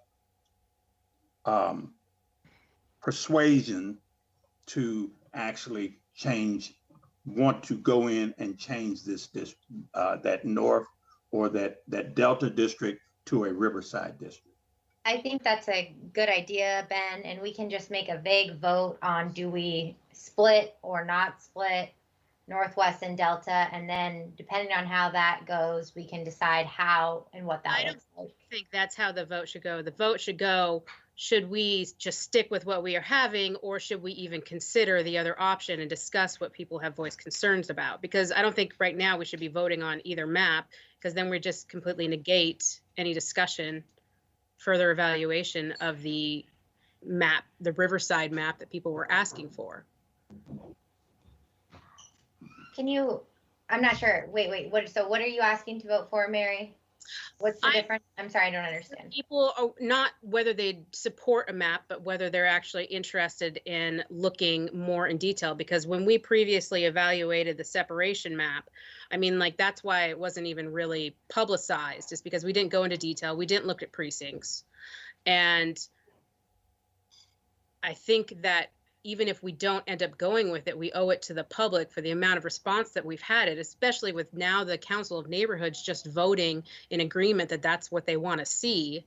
I mean, we've heard from multiple leaders from different communities, from different neighborhood chairs. I mean, we heard from the Lowell chair, the former Lowell chair, Cascade View, Council of Neighborhoods rep, the Riverside chair and secretary, all in support of a river district. And if we're going to like just decide right now, after the Council of Neighborhoods just voted to pursue that, then we're not even looking at it. I'm not saying we have to vote on having that, but we should vote on whether we're either going to consider it. Yeah, we could do a full vote on I'm that. not sure So if that's different than what Ben said. So Simone, if you have a better understanding of the two different ideas on the table, then maybe you could. yeah, so we'll vote. We'll do just a field vote now. The field vote will be on whether, let's see how we phrase this. If you're in favor of discussing the potential split of District 1, so Northwest and Delta would not be in the same district. So vote But in if favor you would open mean it you up do for a want to. vote, you are opening it up for discussion. So before you take a vote, you Yeah. open the floor for discussion. So to vote on discussing it seems kind of ridiculous. You got to put the motion on the floor to open the discussion, and then everyone gets to speak on it. So that is what Ben was suggesting, is put the motion on the floor, and that opens this discussion, and then that creates the vote. So We can do the this is motion, John. however. This is John. I would like to put a motion on the floor. Okay. I would move that we accept and adopt map 8A as presented at the 6 community meetings as the Districting Commission's plan, and forward such plan to the City Council for their adoption. I second that motion. Okay, so we'll open it up for discussion. This is Chris. My preference, this is a big deal, and people feel pretty strongly about this. I came into this meeting having my own personal thoughts about it, but I also wanted to hear from people who have a different thought. So I think that we've all stated our positions pretty clearly. But if there are people who would like to, I guess at this point you're trying to convince the other people of your viewpoint. I would like to hear that. I agree that it certainly seems that we're moving toward A8, but I certainly wouldn't want to squash discussion about it. This is Kari. I think where maybe Ben was trying to go with the straw poll is to find out who on the commission does not agree with A8. So perhaps I agree with Chris. It would be nice to hear their feedback about what they believe the process to be or the changes that they would propose, because I think generally across the board, I agree with what we've proposed, but tell me why I should not believe that. I'm open-minded, I really am. I need to know from my commissioners who went through this process with me with a full set of data and all the decisions that we made along the way, why we should change our mind. Well, we literally just had the whole Council of Neighborhoods, which I know Ethel had previously said that she thought that they were representative of the whole entire city of Everett. Well, they came forward and said that we don't support this map. So seriously. And even if we are going to move forward with A8, we need to take it seriously enough to look at the map and say, okay, we investigated it again. It's not going to work. So we're going to go with A8.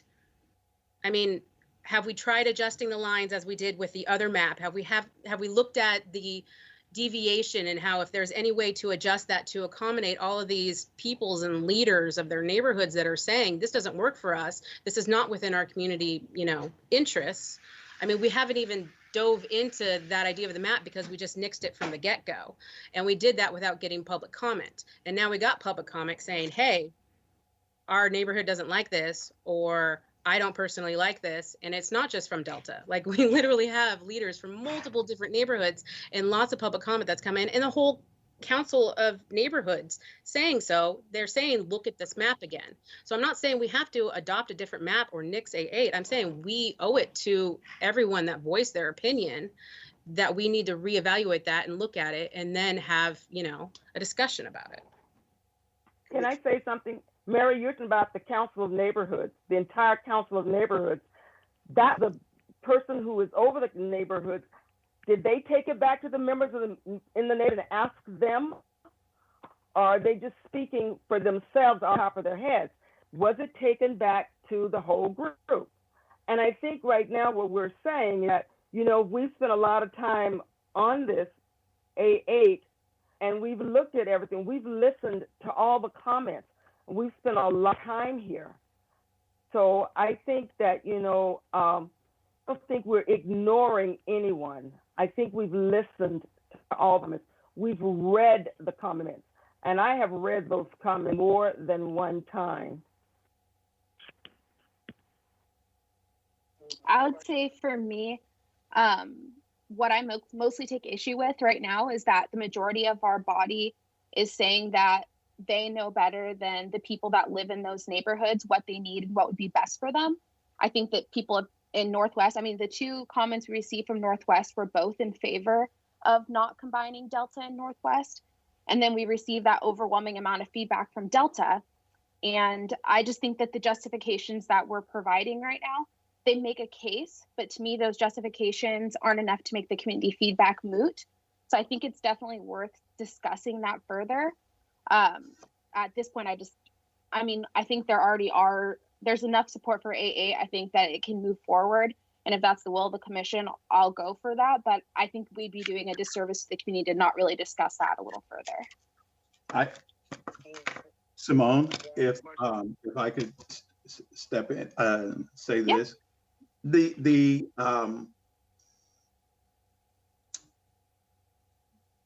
I believe that what Tony just showed us backs up what we've been saying all along, that the way that the districts are divided now, actually will give, there is no matter how we divide it, Delta is never going to be by themselves.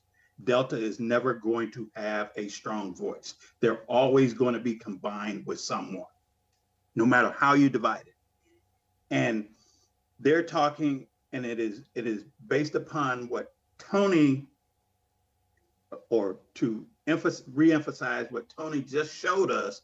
I think that this supports what we've been saying in adopting AA even more, because when you break down the voters, the 2018 was a congressional election year, 2019 was a city election, more or less a city-county election, a local election. There weren't any major national figures running in that election. And so there was less of a turnout in 2019 than there was in 2018. But in 2018, when you had that, the very neighborhoods that we're saying don't have representation, they are well spoken for and can get, because they were, before they were running based upon a citywide election. Now they're running based upon a district election. And I think that further supports the map that we have proposed, and it's on the table. Again, though, I will hold reservation unless someone comes with another compelling argument or a compelling position that says we should do this because this is a better way of doing this than what, meaning east side, west side, than what we currently have. I can be swayed the other way in the same way that Cara was saying it, but I really think now I'm even more entrenched based upon what Tony said. Okay, Tony's thing was off of data that I submitted to him, and I think he misinterpreted my email because I stated in there specifically, this data is not in question. I agree with Tony's assessment. So I went through specifically that data, and I do not think the voter turnout is an argument that can be made. So I don't think we needed to go in intensive detail on that because I established that in the email that I sent to him. My question was, it doesn't account for the subject of communities of mutual interest. And that seems to be an outpouring of comment that we've had, especially from leaders in the communities that they represent, about regarding preserving existing communities of related interest. And that's what I found extremely convincing, as there have been a lot of obstruction and a lot of frustration and a lot of unifying on the whole river district concept of things from different leaders from all of this area over here, saying that we want to be together, which I was not anticipating and I was not prepared for, but I'm seeing that. So I did ask if we could please do maybe an analysis of the map that originally he had created to see if there was any way to maybe like have Valley View be absorbed by Silver Lake, or if there's any other adjustments that would make it so it was a viable option. If not, then at least we investigated it. And I wanted to hear from Tony if there was a legal reason why we should prioritize ultimate compactness over communities of interest. Is there a reason why that is above if we're in the accepted amount of deviation?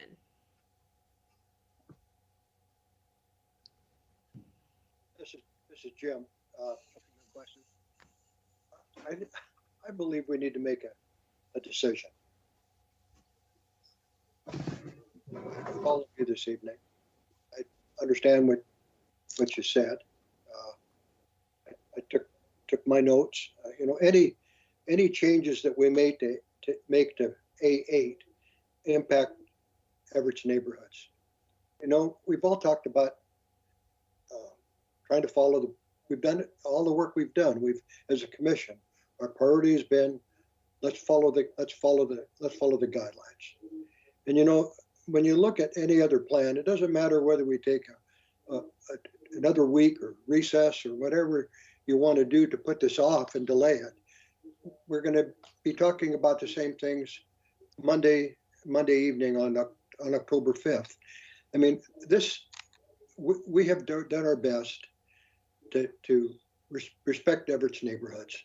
This plan not only is so elongated, and John took us through the route.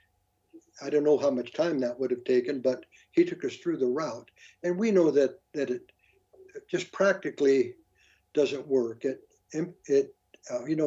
Port Gardner gets divided up and split into two large districts. Today there's a split, but that's that area that Tony continues to say there's seven voters in that one area. But Port Gardner gets split pretty in a pretty much more challenging way. Pinehurst is already split into two districts, and now it's split into three districts. And Madison View Ridge gets split when it wasn't before, and Glacier View gets split in two districts. I'm not sure it was split before, and so, I think, folks, we've done a lot of work, and we know what direction this needs to take. We've studied it, and we understand, and so I support the motion, and I think we should see how the vote turns out, and then based on that, we can decide what the next steps might be. This is Kari again. I think the reason I wrote out my comment when I started this is because I really wanted to be extremely thoughtful about what I said. And I am not unsympathetic to the needs and the letters I read and heard. I really am not. What I really would love is not to be the enemy. This is me personally talking. I'm so tired of being the enemy this whole process. Northwest. And somebody will probably write that on Facebook. Okay. I really want to work with you. I want to work with Riverside. I want to work with Delta. I'd work with anybody. I think what has been, and where I lean with what Jim and John are trying to do, is that we could do this all day. And we are the ones that were appointed to make this decision. And we have to make it. I heard what Julius said about the bully, and there's a lot of bullying going on in the world right now. I don't believe, honestly, if you looked at the actions of the members of Northwest on the city council, and I'm not naming any names, I don't see them as bullies. I think that they have tried. It's a really hard job, it looks like, to represent the whole city. And the beautiful thing about the precinct or the districts is that it narrows it down. And I've biked over to Delta to take pictures for the Monte Cristo Awards. It's easy to bike there. If I have to bike to Valley View, are you kidding? Or if you did, I'm trying to make it from a logical standpoint of how we would gather. I can come to Delta really easily and go to Wigham's Hollow Park. I know where it is. I can go over to Ray's Drive-In because to me it's in my neighborhood, because I don't look at it as it's in Delta's neighborhood or it's in Northwest. I go to Ray's Drive-In. I really want to work together. And I don't know how to communicate that as well as I can, because realistically, I feel personally I've been yelled at, and it's really hard to separate Kari from Districting Commission Kari to go, no, my job is not to represent everybody for everything that they want. I'm not here to grant wishes. I'm here to look at data. That makes sense to me. I can logically work through and rationally choose decisions along the way. And it's not an offense to you, Mary, and it's not an offense to your neighbors, because I know many of them. I know, I'm just saying, I feel for you because you sit in the crux of your neighbors around you and what's happening and us. And it's got to be difficult. So I'm speaking to you as a human there, okay? It has to be hard. I'm speaking as a person who has listened and read. I get everything and nobody else gets anything for months. We did know that data, I think, before we started this process. I think that there's a benefit to having Northwest in a district with Delta and Riverside, and that there will be some equity brought there over time. That's my belief.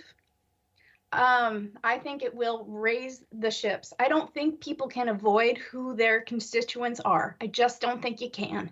And I think that it will be better. And again, my personal take on this, speaking about my district of what it might look like. And maybe I haven't done that enough. I feel for the people of the river. I don't see myself as a Baysider necessarily. Yeah, I live where I live. I didn't choose that. But I am fortunate to live there now. And I like to share with my neighbors and my friends what I have because that's who I am. So I would share what I've learned from the very thoughtful, engaged, positive people in Northwest who really don't want to be the enemy. They just don't. I don't believe that's true. And I really just want to move forward because I think we will just hash this out again and again and again, and we don't even know how it will turn out. We just don't know. And I think it's so hard to say it's not going to function without it even having a step down the stairs or up the stairs, whichever way you want to go. It's just being called out wrong. Well, you know what? It's been wrong that it's been at large, I guess, because it did not represent people. So we've gotten to the point where we've said we got to bring this down into a smaller group so it's easier for people to vote. I think that's great. But I do think it has to be logical. And I'm tired and sorry of listening to it. And it's not that someone's telling me how to think or any of it. And I'm not unsympathetic. Again, let's move forward together. Let's find the way. If Broadway's a problem, and it feels unpassable. Julius also used the word the wall. I don't want there to be a wall. I think it would create even more division. And I also wanted to make note, and I forgot to write it in my letter, which is there's 2 at-large seats in the city beyond the 5 districts. I really don't believe that in time those at-large seats won't be filled by people in Delta or Riverside, Lowell, who else? Valley View, all of it. I really believe that's an open opportunity at some point in time. It's all going to flip, and we have to give it a chance. We just have to. That's my take. Sorry, I agree with what you're saying, and I think a lot has been overlooked here. I know a lot about that area over there in the Delta neighborhood. Baker. Spent a lot of time over there. There's a church over there. Reverend Barry Smith started there. He spent a lot of time in that neighborhood pulling people together and working and saying that neighborhood could be pulled together and would be a great neighborhood to be a part of. That was many, many, many years ago that Reverend Barry Smith did that. On the 8th of May, this past, I spent the time to go from Bailey AME Church and drive through that neighborhood, remembering the Barry Smiths and a lot of time that they put in out there. So I don't think it's being overlooked. And I think we need to learn now. We've got to work together, people. We've got to stop the division. We have got to work together. This is a start. Never had districts before. This is a start. We've spent a lot of time in it. We know how it's going to work until we actually do it. So I think rather than let's pull apart, let's go with the plan that we have and see what happens. I think you guys are seriously giving it a disservice to the people that have voiced themselves on this. Like, they're the ones asking for us to look at it. I'm not saying we need to adopt it. I'm saying that we need to actually listen to them and say, hey, we did look at this. This is what we came up with. And we're not even listening to any public comment and doing anything about what people are asking for. And I'm sorry, that you're going through that, Kari. Like, I understand that that's frustrating. And I don't control people's sense of community. That's not a personal thing for me. I'm watching it just as you are, unfolding around us and the feedback we've gotten. We waited to get feedback. We got feedback. They're saying, look at this. And I'm just saying we owe it to them just to look at it. It doesn't mean we'll change their mind. It may be something that we look at and say, look, this is absolutely impossible. But we didn't even look at it before. Like, there was one map that passed by us very quickly. We didn't do any adjustments or any evaluation of everything. That was in the very beginning. And people are saying, we want you to reevaluate that. that's what the public comment has been about. 27 of those 95 something comments were from Delta in support, but the rest weren't. So we have a lot of different neighborhoods and a lot of different people that are asking us to look at this.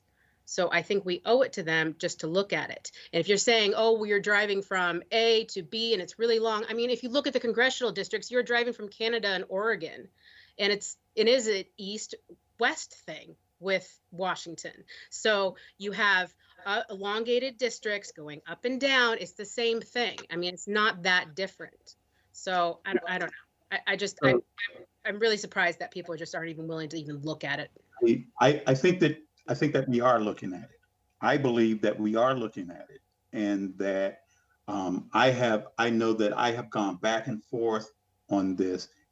I didn't take the B4 plan and just arbitrarily throw it out and never respond to it. I actually considered it more so because when we were lining up, when we were initially lining up, I thought that it would be possible to do that. Now that I have actually seen the numbers, I think that it is very difficult for us to do something like that. And that's how I arrived at my decision. Not in much the same fashion that you were describing. That really is how I arrived at my decision, because the conversations that people were having, that people had in the public comments, are the same conversations that I was having with many folks prior to us having public comment. And so I knew that was the conversation. And many meetings ago, I said, okay, folks, we need to make sure that, to the commission, to all of us here, that we need to make sure that we have a good understanding of how we're going to address this issue, because it's going to come up. And that's what I felt that we had done prior to going in there, because in my mind, I felt that was the only issue. Everything else, I think, is just a matter of moving squiggly lines. That was me. And that is how I arrived at my decision. Ms. Chris, I would agree with that. I think conceptually we have considered it. We've discussed it many, many times.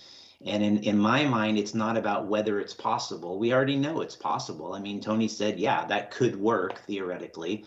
I hate to say, but a lot of the comments I know, either from what we heard directly or from what I've heard in other meetings, is people aren't terribly educated about the process or us or the criteria, how we got to this point. And I think there's a lot of misconceptions and a lot of misinformation being spread around. And it's I would say, more so opinionated than we're being accused of. And so for me, it's not so much a matter of could we tweak the lines a little bit more. I think it's fundamentally, it doesn't seem like at its core, to use the term, a better approach to splitting up the city. And it's trying to force a situation that a certain mobilized group of individuals want, and it's at the expense of other things. And so that's what I'm interested in hearing more about it. Not have we tried different variations,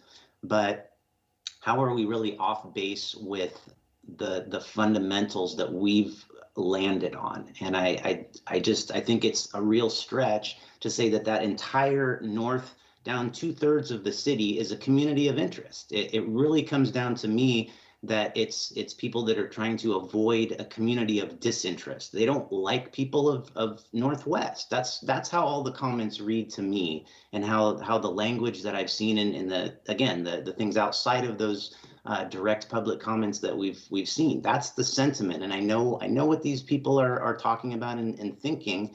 And that's the part that I struggle with is, I'm open to some rational conversation about those things.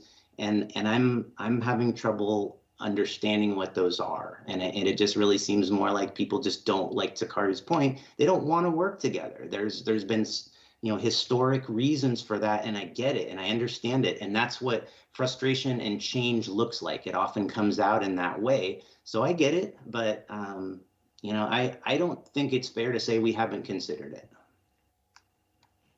Tony, that's an interesting point, though. Like, if it is indeed coming from a place of they just don't identify with the other side, is that a normal thing that ever comes into play with districts? Yes. I mean, there is a, I don't want to say political side, but lack of better words, political aspect in redistricting where many times or sometimes you don't merge two neighborhoods together. But it's not a criteria. It's not something that you would legally have to do or not to do. It's just one of those things that because of individuals who agree that they don't want or disagree, they're being in the same area. But it's not something that's you're compelled to do by any legal aspect. I do want to interject that the slides that I had, the third one, does have a potential of a change. And so before you lock in to A8, I want to throw that out at you. And so there is a potential of a change on that third category. Do you want to share that, Tony? You're on mute. Sure, I can jump to that very quickly, just to make sure.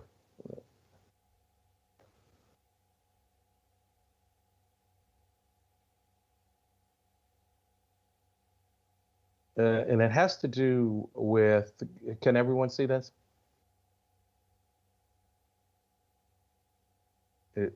Can you all see the same slide? Yes. Okay, good. Population growth. I have a question, Nicole. Can you email me, or Tony, can you email me those slides? I'm on the phone, so I'm not saying anything. Sure. The way I can.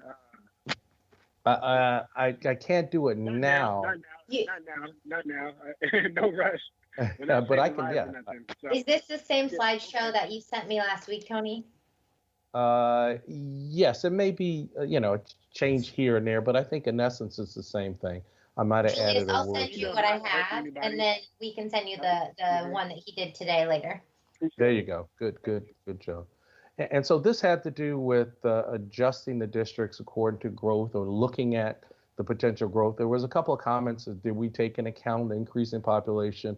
And so there are two districts that may look, or they appear that they'll be outside of deviation when the 2020 population comes in. They're Districts 3 and Districts 5. District 3, however, that's that district that contained the Boulevard Bluff and this series of neighborhoods. And the only solution for that was low. That would be under minus 5% in the projected populations. And the only way we could adjust to that is to add population. So we decided we didn't really want to add South Forest Park or half of South Forest Park. We don't want to cross over that Evergreen way. We don't want to go down the Boeing Freeway. So pretty much we're locked in, and it's really difficult to change District 3. Hopefully it doesn't or it grows faster than what the projections are. But I would say leave 3 alone. District 5, however, is increasing fastest than any other district, and it's going to exceed most likely that 5% when the 2020 data comes out. And so one solution that could occur, and this, the commissioners have talked about this. Commissioner, I think McNeal talked about adding something to 4. Commissioner Langus and Commissioner Monroe all talked about, well, can we actually get that deviation down? And maybe this is the time to address that. And we talked about tabling that till after. And so if we did do that, if we did just add that precinct 40 it doesn't really change the demographic aspects of District 4 that much, or the demographic aspects of 5 that much, but it does change the population deviation. And so the population deviation moves from that minus 2.42% to 0.09% for 4, and 5 moves from 4.20% to 1.86%, giving a little more cushion for that growth and possibly, not exceeding that 5% when the new data comes in. So that's one precinct that could be moved. If we did, the overall deviation of the plan would move to 5.97 from that 8.27. And so that's a potential move or change that we could and address one of the public comments. That's it.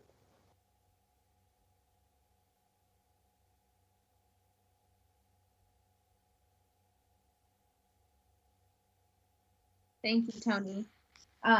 Does anyone have any further comments, questions? Yeah. This is John. I'm sorry I haven't got camera tonight. Hopefully I'll have that fixed by Monday. I would think that from a process standpoint, I'm kind of a process geek. I would think from a process standpoint, we would deal with the motion that's on the table, and then we could amend that motion with changes as Tony just suggested. But I think we need to at least get a baseline that we can accept, and then look at modifications that we've talked about in the past to that baseline, just to keep things from a clarity standpoint. Always keeping us in line, John. Thank you for that.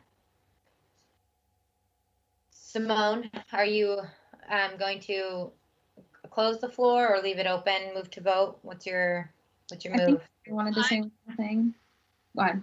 I still want to see a map where we make adjustments to it. I think we owe it for public perception's sakes, because public perception matters a lot in this process. If we just bowl forward head without even considering it, then that's going to be on us and how people feel about us. And I know that we've had a lot of stress and a lot of things said, and we can appease some of that by actually taking a look at a different arrangement, if there is any possible other arrangements of a divided along Broadway or a river district. Is there any other variations? Perhaps, again, looking maybe at something where District 2 absorbs Precinct 30, or give Valley View to Silver Lake, and see if that is actually even a possibility. Simone, I think you need to call for question. Take the. So I don't believe that Valley View can go to Silver Lake, because I think Silver Lake is in District 5, if memory serves me correct. And District 5 is the one district that that Tony was suggesting that we remove population from. That is correct, Commissioner. The second thing is we'd have to split Valley View. There's a precinct that extends from Valley View to Lowell. And so we'd have to split Valley View. Depending upon what you're talking about, Tony, there are actually 2 neighborhoods out here. There's Silvercrest or something, and Valley View.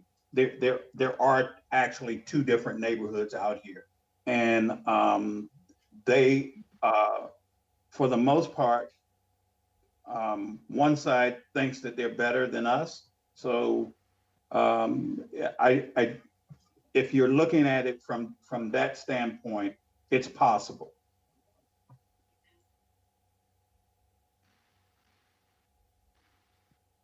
Does anyone else have any other questions, comments before we vote?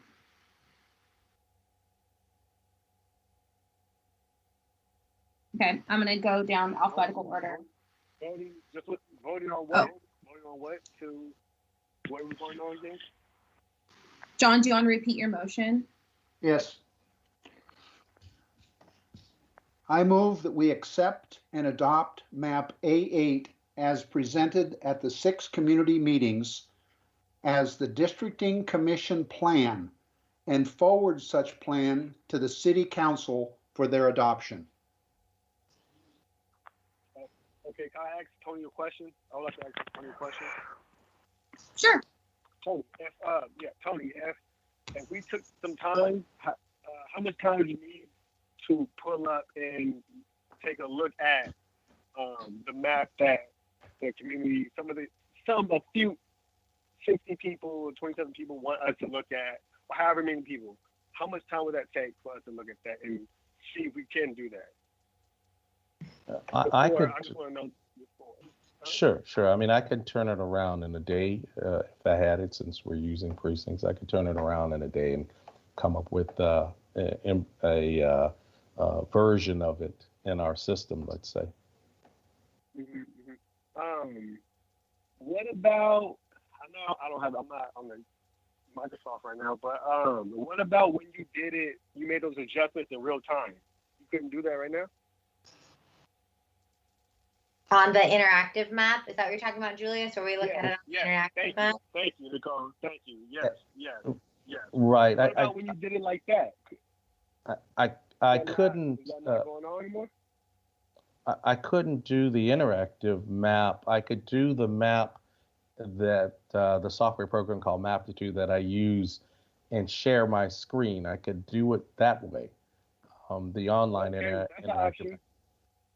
Okay, thank you, Tony. That's an option, people, commissioners. Just putting it out there so we vote. Okay, that's all I have to say. Thank you, Julius.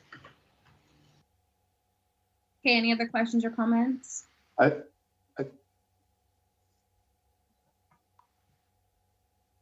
Ben? No, I was just going to ask. I thought that there was a call for the question. The motion's already on the table, so now I'm going to go through alphabetical order. So Mary Fosse? Nay. Chris Geray? Yay. Jim Langus? Yes. Ethel McNeal? Yes. John Monroe? Yes. Kari Fosse? Yes. Simone Tarver? Yes. Ben Young? No. Julius Wilson? Say that again, Julius. No. Nay. No? Nay. Nay? Okay. No. Yeah, nay. Gotcha. So the majority has yay. Simone. Yeah. 6-3.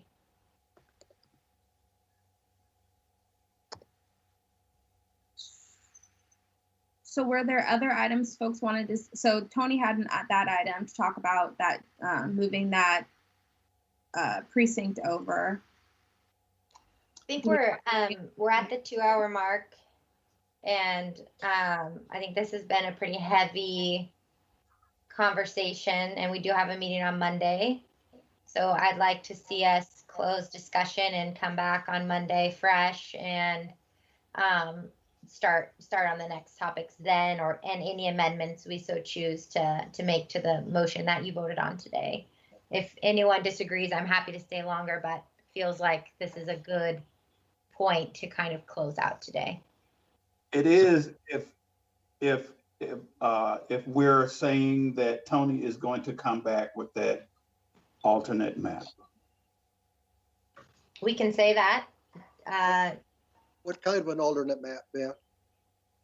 He proposed an alternate map saying that he would change, that he could take a relook at how Valley View is split with Lowell. And that is just a suggested map. And this is in line with exactly what what Mary was asking about, us changing the line so that we're doing something there. And I'm not saying that we're adopting it. I'm saying coming with an alternate map. So Tony, tonight we've just adopted Plan A8. And so those recommendations that you put on the screen a few minutes ago, they all have to do with particular adjustments in Plan A8. If you come back on, depending upon what the commission is expecting Monday night, you'll come back with those two, and possibly if Ben has another idea for View Ridge, for Valley View, you'll entertain that as well. But for purposes of what we've done, we've this evening approved Plan A8 as the plan that we're going to be sending forward. Let me be clear about what I'm to do. There's a desire to split Valley View with the current Plan A8. I'm trying to understand. No, you said that you could possibly move the lines for Valley View. This is the difficulty. This is actually the reason why I voted no, because I knew that once it passed, those folks that are locked in, they're not going to be willing to make any changes. And if it's a case of that, then anything that we do from this point forward is moot. Ben, this is Jim. Jim, I think somebody else should talk. Well, the only thing I'm trying to get clarification of the modifications needed. I have no problem with modifying the plan, but right now I'm not really, I don't understand what the modifications are. So I believe that you said that you could make a change on the map in its present configuration with changing around something in Valley View. Well, Valley View, because there are two different precincts there. Right. Right. What I said was, I think this was to address Commissioner Fosse saying, could we move that precinct in Valley View? And I said, yes, we can. And so I assume that we're talking about working off of Plan 8, extending District 5 over to Valley View. And then we'd have to reduce it somewhere else. If that's what we're talking about, I understand. And so definitely tell me if that's what we're talking about.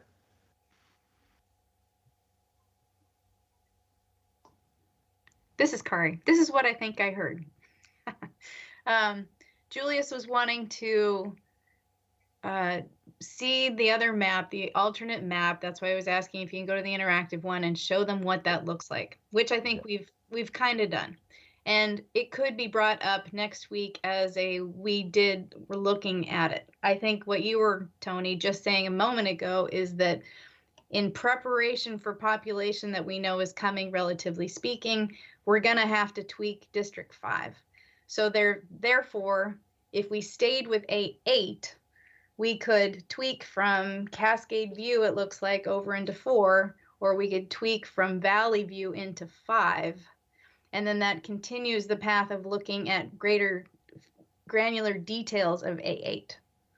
I see. So this is in regards, and I dropped out for a period of time, and I think I missed part of the conversation. This is in regards to the population growth, population deviation. So instead of taking from 5 to 4 and placing 4, go to Valley View and work out a drop in population in Valley View somehow. Remember, we're trying to get rid of population in 5. And so we would add population if we grabbed a precinct over in Valley View. Then we'd have to decrease 5 even more, even a greater amount than it is now. So that's a little bit why I am a bit lost on what we should do. What I was proposing was to bring that population down in 5 because it's high. It's 4.20. And 2 or 3 of the commissioners have mentioned this along the way. And so an easy way would be to grab from 5 and place it in 4. And that lowers 5 down, increases 4 up because 4 was negative, about 2.41%. So I'm the one that was mistaken then, because, but so I don't, we're fine where we're at. I don't think that we should change anything at this point unless someone has something else that they can bring to light, because it's not changing. I think that that Mary's position there was pretty plain to me, and that if we're going to change below District 3, I mean, below District 2, it doesn't make any difference. We're not, correct. it's just 6 of one, half dozen of the other. Correct. It's not addressing what Mary was asking. And so we're where we're at. I believe we're where we're at. There's a 6-3 vote, and we probably need to get some air under it. So Ben, this is John. Ben, are you leaving your vote as a no, or have you now changed it to a yes? My vote is still a no. Okay, I just want to make sure. I really wanted to reopen exactly what Mary was asking, but my vote is still a no. It's still 6-3. It doesn't. Me changing my vote isn't going to change the outcome. I want to stay at 6-3. Okay, thank you, sir. So I'd say for Monday, there were some items that we'd put a pin in when we were discussing the map before the community meeting. So we should try and have those items, if we're gonna like either have those items ready to be brought up. I think, Nicole, you probably still have the list of what everyone had been kind of talking about. We can go through those items and decide whether we want to make those changes or not. And then Tony, do you want to just have a version of the map that shows what you're talking about that would account for that population change for us to look at? And maybe by Monday or like tomorrow or over the weekend sometime, we could get a list of what those items were that we had put a pin in, and then with including Tony's change, so that we know what our items are to discuss on Monday. And then if anyone else has any other items, we can have some discussion time for anything else. Core names and then that precinct 40. Those are the two that come to my mind, just to kind of refresh everyone's memory. I will send out the list, but those are the two items that come to mind on those left on the table topics. Cool. Well, our last item was any discussion items. If anyone has any discussion items they want to bring up quickly, otherwise I'm ready to adjourn. I had asked a question in if we were still in compliance with Section 202 of the Washington Voting Rights Act. And I hadn't received a response on that with regards to written and verbal notice. Flora is on vacation. She has been and isn't back until I think Monday, but the brief response that I got looked like we are within compliance, but she wanted time to like get back and actually look at that. I'll see when she's back, and if she's not going to be back and be able to give us a response by Monday, I'll have Ramsey look at it. Okay, yeah, because it was specifically about the necessary languages. Yeah. Yeah. Awesome. Well, thank you so much, everyone. Is someone else talking? Julius. Yes, me, Julius. Yes.